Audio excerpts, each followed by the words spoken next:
नमस्कार, citizens voice show में आप सबका स्वागत है। इससे पहले मैं कार्यक्रम की शुरुआत करूं, आप लोगों से निवेदन है, विनती है, सिटीजन्स वॉइस शो लाइक करें, सब्सक्राइब करें, नोटिफिकेशन बटन ऑन करें।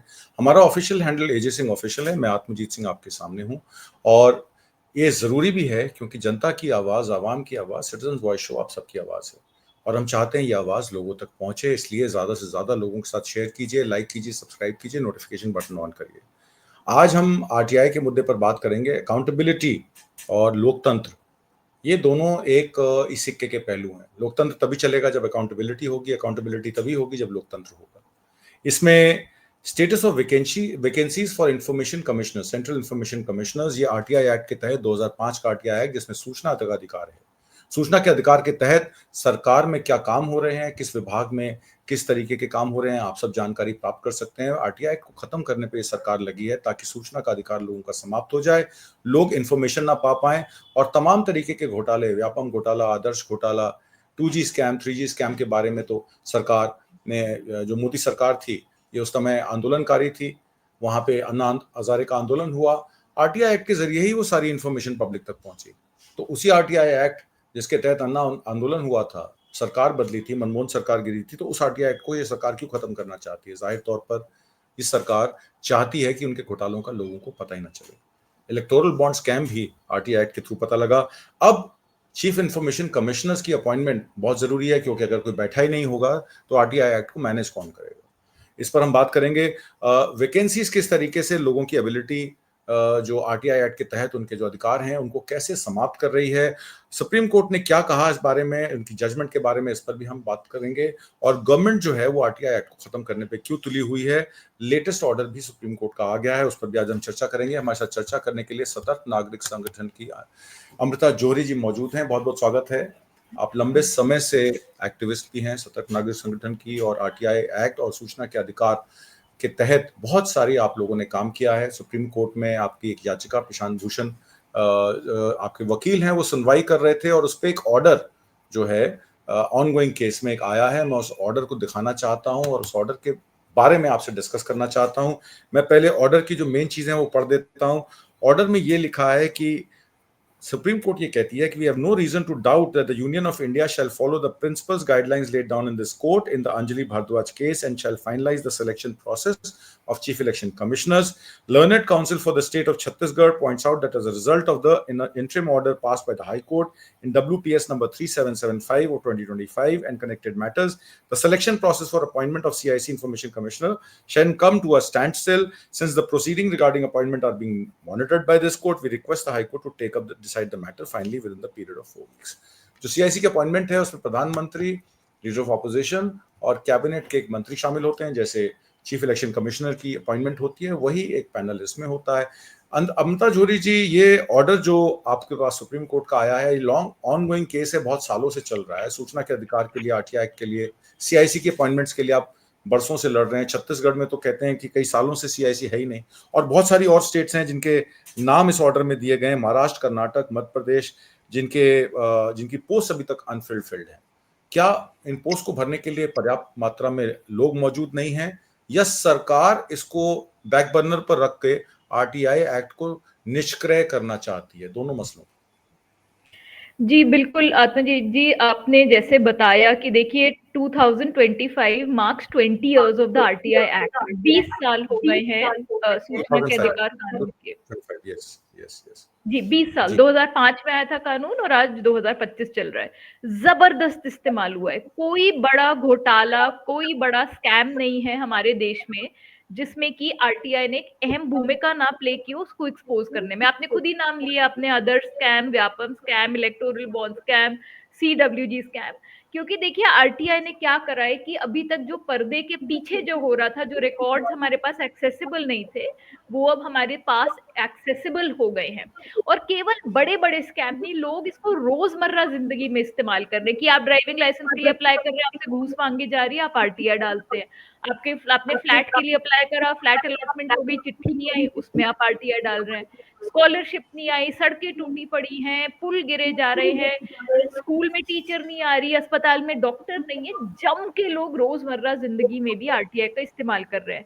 और स्वतंत्रता के बाद एक्चुअली ये एकमात्र ऐसा कानून है जिसने हमें असली में ताकत दी है। जो हम बोलते रहते हैं कि democracy of the people, by the people, for the people, ये एकमात्र ऐसा कानून है जो हमें ये अधिकार देता है कि हम सरकार से सवाल पूछे कि ये कैसे किया, किससे पूछ के करा, क्यों एमएलए एमपी अपने फंड से सिर्फ पार्क में फाउंटेन और ब्यूटिफिकेशन करते हैं जब स्कूल के में लड़कियों के लिए शौचालय नहीं होते, जब स्कूल के बाहर के खड़ंजे टूटे होते हैं, उसमें लोग गिर के मर जाते हैं, जब स्ट्रीट लाइट नहीं होती जिससे वुमेन सेफ्टी पे इतना इम्पैक्ट पड़ता है। और यही चीज है जो सरकार को अच्छी नहीं लगती कि किस तरीके से लोग कोने कोने पे खड़े होकर इनसे सवाल पूछ रहे हैं। और एक आम इंसान कोई भी, देखिए आरटीआई की जो ब्यूटी है वो ये है कि 10 रुपए के साथ फी डाल के कोई भी, आप चाहे सड़क पे एक स्ट्रीट वेंडर हो, आप एक स्टूडेंट हो, आप एक प्रोफेशनल हो, आप कोई भी इंसान हो, इसमें कोई बार नहीं है। और आप किसी से भी, आप प्रधानमंत्री कार्यालय से जानकारी मांगे। और यही चीज है जो सरकार को अच्छी नहीं लगती कि आज उनको जवाबदेह बनना पड़ रहा है। देखिए ये सब बोलना, ना खाऊंगा ना खाने दूंगा, भ्रष्टाचार मुक्त भारत, ये सब एज स्लोगन्स बड़े अच्छे हैं, लेकिन असलियत तो इनकी तभी होगी ना जब लोगों के पास जानकारी होगी और लोग उसका इस्तेमाल कर पाएंगे। लेकिन सरकार ये बिल्कुल नहीं चाहती और इसलिए अलग अलग तरीकों से आरटीआई को कमजोर करने की कोशिश कर रही है। कई जगह तो हमने देखा है सीधा अमेंडमेंट ही हो गई है, उसकी हम बाद में चर्चा भी कर सकते हैं। लेकिन एक तरीका सरकार ने ये निकाल लिया है कि आरटीआई एक्ट के तहत सूचना आयोग बनाए गए हैं, केंद्र के लिए एक सीआईसी और हर एक राज्य स्तर के लिए एक राज्य सूचना आयोग एसआईसी बनाए गए हैं। तो कुल मिला के देश में 29 आयोग हैं। वो वहां पे अपॉइंटमेंट्स ही नहीं करते। और उससे क्या होता है कि जब आप अपॉइंटमेंट नहीं करते तो जितनी भी अपील और कंप्लेंट्स के मामले हैं वो बढ़ते चले जाते हैं। उस कारणवश आपको 2-2, 3-3, 4-4 साल वेट करना पड़ता है अपनी हियरिंग आने के लिए। और देखिए कमीशन का एक बड़ा अहम रोल है। कमीशन का क्या रोल है कि कई बार क्या होता है कि अफसर के ऊपर तो मंत्री ने थोड़ा जोर लगाया या किसी सीनियर ने जोर लगाया कि भाई मना कर दो, ये सूचना नहीं देनी, तो वो अफसर डर के मारे बोल देता है अच्छा वो हम नहीं देंगे या जवाब ही नहीं देते। कमीशन क्योंकि एक इंडिपेंडेंट बॉडी है, वो सरकार से हट के एक स्वतंत्र बॉडी है और उनके पास बहुत सारी ताकतें हैं। वो प्रधानमंत्री कार्यालय को, वो सुप्रीम कोर्ट ऑफिस को, वो किसी भी अधिकारी को ये निर्णय दे सकते हैं कि आप ये जानकारी दीजिए, ऐसी जानकारी भी जो सरकार नहीं देना चाहती। जैसे मैं आपको कुछ उदाहरण दूं, जब पूछा गया कि कौन है ये बड़े बड़े पूंजीपति जो कि लोन लेके देश से फरार हो जाते हैं, तो आरबीआई ने बोला अरे ये हम आपको जानकारी नहीं बता सकते, एसबीआई ने बोला ये जानकारी नहीं बता सकते, सीआईसी ने बोला आपको ये जानकारी देनी होगी। जब प्रधानमंत्री के एजुकेशनल क्वालिफिकेशन के बारे में बोला तो डीयू ने बोला ये तो प्रिवेसी है, सीआईसी ने बोला इसमें कोई प्रिवेसी नहीं है, आपको जानकारी देनी पड़ेगी। तो ये जो आयोग है इनका बहुत अहम रोल है कि आरटीआई ठीक से चले। और इसीलिए सरकारें ये समझ गई है कि अगर वो आयोगों में नियुक्तियां ही नहीं करेंगी तो फिर तो वहां पे केसेस का निपटारा ही नहीं होगा। अगर मैं आपको 2 मिनट में देश भर की स्थिति बता दूं कि आज हम किस स्थिति पे बैठे हैं। सीआईसी में 11 पद हैं, एक chief and up to 10 information commissioner. Supreme court बार बार बोल चुके हैं कि भाई अपॉइंटमेंट करिए, अपॉइंटमेंट करिए, सारे 11 को रखिए, क्योंकि देखिए सीआईसी तो देश भर की अपील कंप्लेंट्स के साथ डील कर रहा है। सीआईसी में इस समय मामले जो लंबित है वो करीबन 30,000 मामले लंबित है। इस समय आज की तारीख में केवल 2 कमिश्नर्स हैं, ना चीफ है, और 8 और पद खाली पड़े, और 8 जो ये पद खाली पड़े ये 2 साल से ज्यादा से खाली पड़े हैं। इनफैक्ट आत्मजीत जी, जो हमारा मैटर चल रहा है सुप्रीम कोर्ट में, इसमें मेन जजमेंट तो 2019 में आ गई थी। हमें बार बार जाना पड़ रहा है कोर्ट के पास बोलने के लिए कि सर फिर अपॉइंटमेंट नहीं हो रही, फिर अब आप इसमें इंटरफेयर करिए। और ये एक रिकॉर्ड है कि मई 2014 से जब से मोदी सरकार आई है तब से एक भी अपॉइंटमेंट सीआईसी की तब तक नहीं हुई जब तक कि लोगों ने जाके कोर्ट का दरवाजा नहीं खटखटाया। और बाकी भी राज्यों में अगर हम देखें तो बहुत ही बुरी स्थिति है। छत्तीसगढ़ में 35,000 मामले पेंडिंग है, एक कमिश्नर है, मतलब वो एक कमिश्नर पूरे दिन 24 घंटे भी काम करते रहे तो भी कैसे निपटारा करेंगे। झारखंड की अब स्थिति देखिए, झारखंड में 5 साल से एक भी कमिश्नर नहीं है। तो अब तो वहां पे कोई डर ही नहीं है आरटीआई का, क्योंकि ऑफिसर्स को भी पता है कि भाई कमिश्नर है ही नहीं, कोई पेनल्टी लगा ही नहीं सकता हमारे ऊपर। तो ये सरकारों ने एक तरीका निकाल लिया है कि कैसे आरटीआई को बिना संशोधित करे बिना ऐसे लगे हुए कि आप आरटीआई की हत्या कर रहे हैं, उसका मर्डर कर रहे हैं, आप नियुक्तियां नहीं कर रही, उससे खुद ही खत्म हो जाता है। जी, इसमें आपने बताया कि Tamil Nadu, Orissa, Bihar, Karnataka, Maharashtra may be required to sanction more posts keeping in view the large scale pendencies of appeal complaints under the Information Act in the states. तो इसका संज्ञान सुप्रीम कोर्ट ने भी तो लिया है, और सुप्रीम कोर्ट ने यह भी कहा है कि let the state governments take an appropriate decision in this regard and apprise this court. 3 हफ्ते का टाइम दिया गया है, पहले भी टाइम दिया गया था। ये तो ऑनगोइंग केस है जो कई सालों से चल रहा है। स्टेट गवर्नमेंट्स डायरेक्ट की जाता है उनको स्टेटस रिपोर्ट फाइल करने के लिए, स्टेटस रिपोर्ट फाइल करते हैं, पर उसमें कोई एक्शन तो हो नहीं रहा है, क्योंकि जो सेंटर की सरकार है, अमित शाह और मोदी जी चाहते ही नहीं है आरटीआई एक्ट के तहत, सूचना के अधिकार के तहत, जिसके द्वारा उन्होंने एक्सपोजे किया यूपीए 1-2 का, और सरकार उनकी पलटी और खुद चुनकर आ गए। अब वो अपने करप्शन को छुपाने के लिए वो चाहते ही नहीं है कि इंफॉर्मेशन कमिश्नर्स अपॉइंट हो, एक तरीके से इंडिपेंडेंस हो, एक तरीके से यूनिटी हो उनकी। तो मैं ये जानना चाह रहा हूं कि चीफ सेक्रेटरीज जो स्टेट के होते हैं वो भी सेंटर द्वारा अपॉइंटेड होते हैं, उन्हीं के तर्ज पर चलते हैं। तो मान लीजिए ये पेंडिंग सिलेक्शन प्रोसेस अगर कंप्लीट नहीं होता है, जो कि मुझे लग रहा है कंप्लीट नहीं होगा, 2025 में हम बैठे हैं, 2027 में यूपी के इलेक्शन है, 2029 में जनरल इलेक्शन, अभी बिहार के इलेक्शन चल रहे हैं, मुझे लगता नहीं कि इस पेंडेंसी को वो कर पाएंगे पूरा। तो इसका हल क्या है, सोल्यूशन क्या है? आपने भी तो एक चिट्ठी बनाई थी, मैं उस चिट्ठी को देख रहा था। उस चिट्ठी में आपने ये लिखा है, आपने Rahul Gandhi leader of opposition, क्योंकि वो पार्ट हैं उस सिलेक्शन प्रोसेस के, उनको तो बुलाया नहीं जाता मीटिंगों में, उनके बुलाए बगैर ही सीआईसी अपॉइंट हो जाते हैं।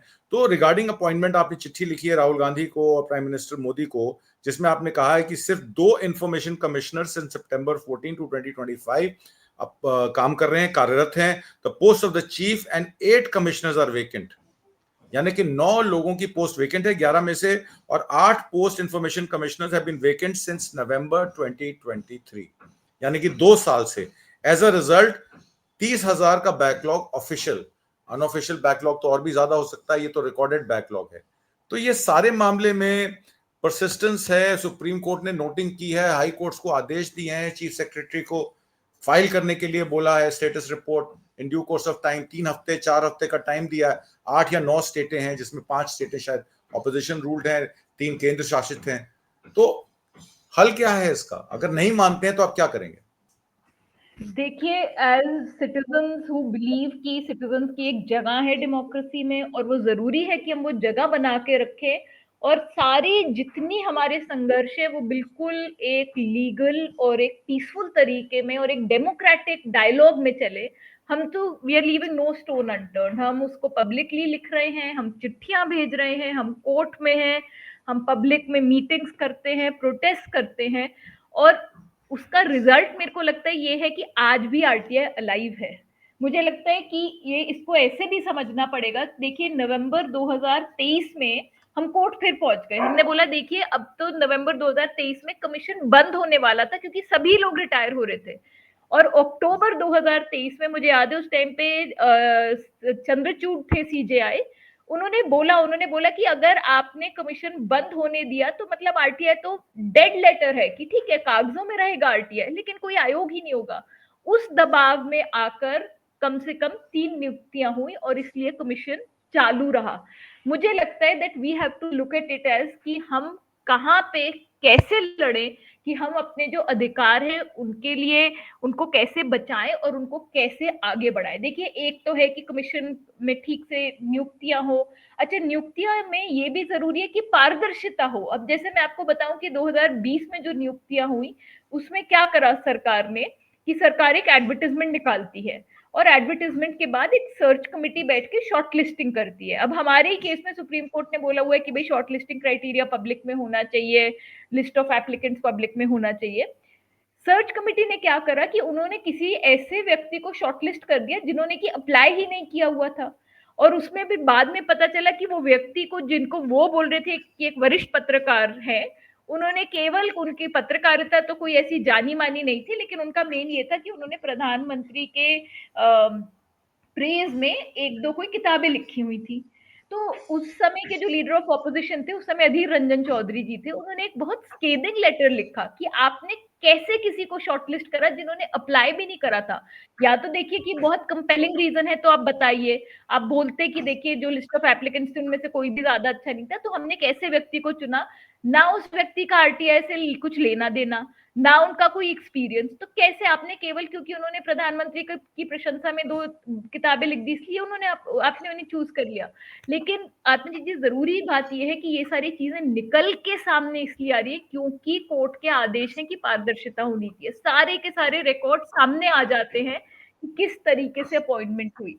तो मुझे लगता है कि बहुत जरूरी है कि लोग, एक तो देखिए आरटीआई किसी भी सरकार ने दिया नहीं अपनी खुशी से, लोगों ने ही लड़ लड़ के संघर्ष करके लिया, और लोग ही इसका जम के इस्तेमाल कर रहे हैं और आगे लोग ही इसको बचाएंगे। तो मुझे लगता है बहुत जरूरी है कि आपके जो दर्शक है, आप जिस भी राज्य में हैं, आप चेक करिए कि आपके राज्य में अभी क्या स्थिति है, चिट्ठी लिखिए, जरूरत पड़ी तो कोर्ट जाइए, और मुझे लगता है सबसे जरूरी चीज है कि आरटीआई का जम के इस्तेमाल करते रहिए, क्योंकि मुझे लगता है कि कहीं ना कहीं ये आरटीआई के पावर की एक टेस्टमेंट है कि किस तरीके से सरकार लगातार इस पे लगी हुई है, इसको दबाने की, इसको बंद करने की।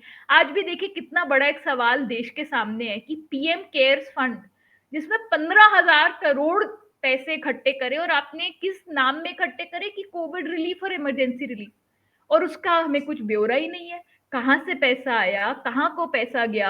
और बहुत जरूरी है ये जानना, क्योंकि याद रखिए जब इलेक्टोरल बॉन्ड का पूरा खुलासा हुआ तो कैसे पता चला कि भाई पैसा दो, कॉन्ट्रैक्ट लो चल रहा था, क्विड प्रो को चल रहा था, पैसा दो और पॉलिसी अपने हिसाब से बना लो, रेगुलेटरी एक्शन बंद कर लो, ईडीआईटी के केसेस बंद हो जाएंगे। तो क्या पीएम केयर अब वो नया इलेक्टोरल बॉन्ड बन गया है? और मुझे लगता है कि बहुत जरूरी है और बहुत ताकतवर है ये खड़े होकर ये सवाल पूछना। और डेमोक्रेसी में ये एक पार्टी दूसरी पार्टी की बात नहीं है, ये सवाल है कि लोकतंत्र में लोगों की क्या जगह है, क्योंकि हमारा पैसा है, हमारा वोट है, और सरकार को हमारी तरफ जवाब दे तो बनना ही पड़ेगा। देखिए, इसमें 2-3 चीज़ें हैं। एक तो जो अपॉइंटमेंट ऑफ जजेस है, उसको लेकर बहुत सारे लोगों ने बहुत सारे सवाल किए। आपने देखा कि जब चंद्रचूड़ साहब आए तो जिस तरीके की जजमेंट उन्होंने दिया, कहा राम उनके सपने में आए और उन्होंने राम मंदिर के लिए ओके कर दिया। उसके बाद संजीव खन्ना आए, संजीव खन्ना ने कुछ कॉन्स्टिट्यूशनल मैटर्स को टेक अप किया। पर गवई साहब की सरकार, गवई साहब जब सीजेआई बनते हैं तो वक्फ बोर्ड का जो केस था उसका किस तरीके से फैसला हुआ, ना इधर ना उधर। तो एक तरीके से कोर्ट से लोगों को उम्मीदें कम हो गई, और न्याय न्याय प्रक्रिया ही अगर कमजोर होगी तो जो आपने बात की सीआईसी और चीफ इलेक्शन कमिश्नर, अपना चीफ इंफॉर्मेशन कमिश्नर्स और इंफॉर्मेशन कमिश्नर्स की अपॉइंटमेंट की, ये तो मोदी जी के और उनकी कैबिनेट के हाथ में है। लीडर ऑफ ऑपोजिशन उस टाइम अधीर रंजन चौधरी थे, उन्होंने डिसेंट नोट दे दिया। पर एक बात ये भी सच है कि जनवरी 2025 से स्टेटस रिपोर्ट फाइल करने के लिए सुप्रीम कोर्ट लगातार कह रही है। अब साल का आखिर आ गया, 10 महीने तो उनको कहते हुए हो गया, पर सुप्रीम कोर्ट कोई एक्शन क्यों नहीं लेती? अब सीजीआई नए आएंगे 24 तारीख को, अब वो उस पर कितना ध्यान देंगे नहीं देंगे, ये मैटर को ठंडे बस्ते में डाल देंगे, एडजर्न कर देंगे। तो ये चीजों पर हम लोगों को क्या व्यापक तौर पर एक पब्लिक तक मैसेज पहुंचाने की जरूरत है कि पब्लिक को पता नहीं लग रहा है, या पब्लिक अब इसको इंटरेस्ट को छोड़ चुकी है, वो अब उम्मीद छोड़ चुकी है कि कोई न्याय की उम्मीद हो सकती है। आप जैसे लोग तो बहुत ऑप्टिमिस्ट हैं, आज भी कहते हैं कि पब्लिक का पैसा है, पब्लिक, पर लोग जो बैठे हैं सत्ता में वो तो नहीं मानते। वो तो कहते हैं मोदी जी का न्याय है ये, मोदी जी चाहेंगे तो राशन देंगे, मोदी जी चाहेंगे तो न्याय करेंगे। हर जगह मोदी जी की फोटो लग जाती है, कोई भी स्कीम होती है पहले प्रधानमंत्री का नाम आता है, बाद में स्कीम का नाम आता है। तो एक तरीके से एकाधिकार और एक पोलराइजेशन और उसका ध्रुवीकरण हो गया है। ऐसे में क्या आप उम्मीद करते हैं कि न्यायपालिका से सीआईसी के मुद्दे पर या आरटीआई के मुद्दे पर कोई न्याय मिलेगा? देखिए लोगों के पास तो कोई चॉइस नहीं है but to engage with all of these issues, क्योंकि देखिए रियलिटी क्या है कि करप्शन या मेल गवर्नेंस में सिर्फ पैसे की नहीं होती, वो उसका इम्पैक्ट हमारी जिंदगियों पे पड़ता है। आज ही मैं देख रही थी, आज आंध्र प्रदेश में स्टैम्पीड हुई, मेरे ख्याल से 17 लोग मर गए। पिछले हफ्ते की बात है कि एक स्लीपर बस में आग लगी, शायद 19 या 20 लोग मर गए। ये सारे भ्रष्टाचार के सवाल उठते हैं कि भाई बताइए कि वो बस को क्या किसी ने इंस्पेक्ट नहीं करा था? क्या उसमें किसी ने चेक नहीं करा था कि वो एग्जिट गेट खुल रहे हैं, बंद हो रहे हैं? क्या किसी ने देखा नहीं था कि पर्दे जिस मटेरियल के लग रहे हैं उस स्लीपर बस में क्या वो ऐसे हैं कि वो फायर रेजिस्टेंट है कि नहीं? जब पुल गिरता है और लोग उसमें मरते हैं, जब स्कूल की छत गिरती है और बच्चे उसमें दबते हैं, ये सारी चीजें जो है ये सारी भ्रष्टाचार से लिंक्ड है। और इसीलिए आम नागरिक के पास तो कोई चारा नहीं है और कोई लग्जरी नहीं है कि हम इन चीजों से इंगेज ना करें।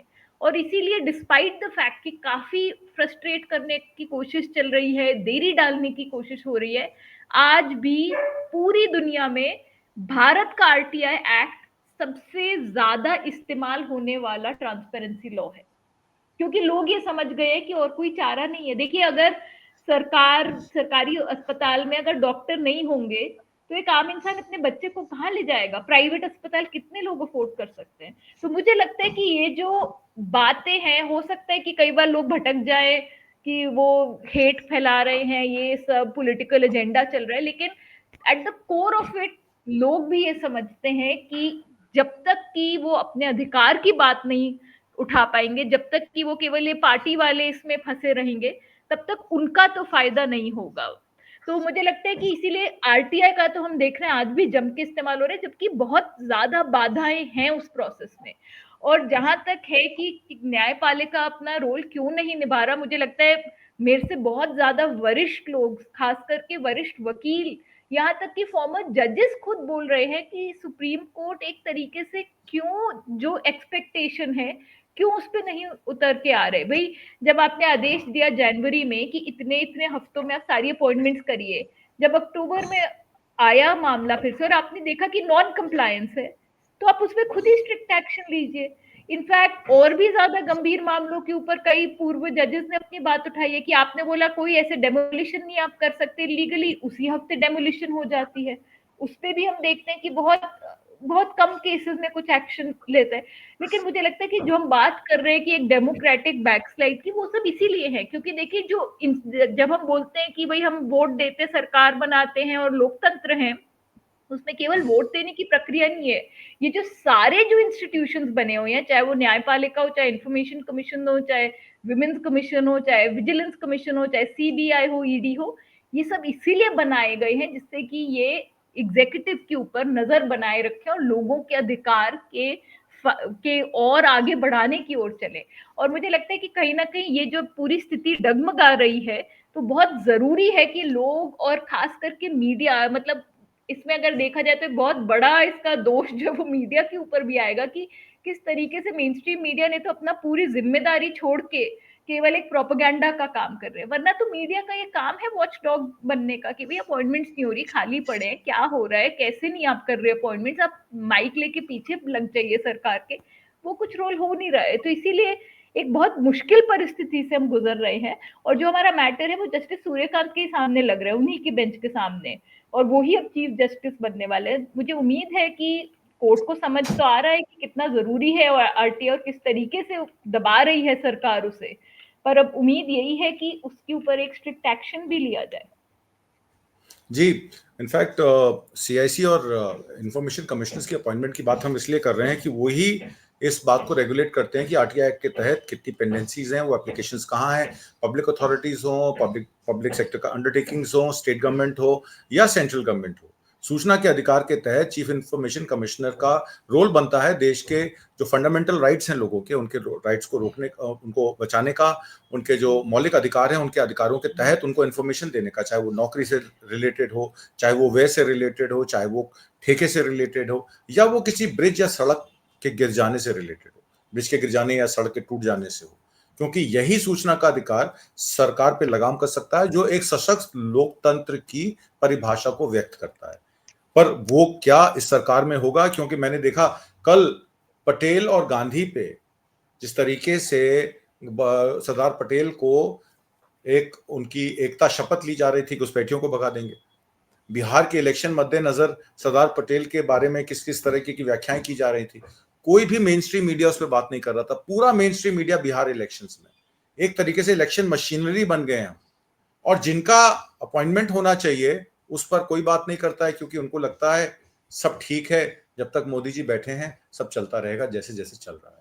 पर ठीक है, आप लोग पत्रकारों से भी जुड़े हैं, आप खुद लोग पत्रकारिता भी करते हैं, सोशल एक्टिविज्म भी है, और पत्रकारिता का पहला उद्देश्य यही होता है कि आप अगर एक्टिविस्ट हैं और सोसाइटी के प्रति आपके आपका जो वो है उनके प्रति जो है आप सजग हैं, तभी एक अच्छे पत्रकार बन सकते हैं।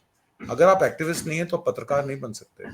इसी सब के साथ मैं आज के प्रोग्राम में आपका धन्यवाद देता हूं। आपने बहुत सारी महत्वपूर्ण सूचनाएं दी। आपका इस प्रोग्राम में शामिल होने का और बहुत सारी महत्वपूर्ण सूचनाएं देने का अमृता जौहरी जी बहुत बहुत धन्यवाद। नमस्कार। Thank you. जय हिंद। Thank you. Thank you. Thank you. Thank you.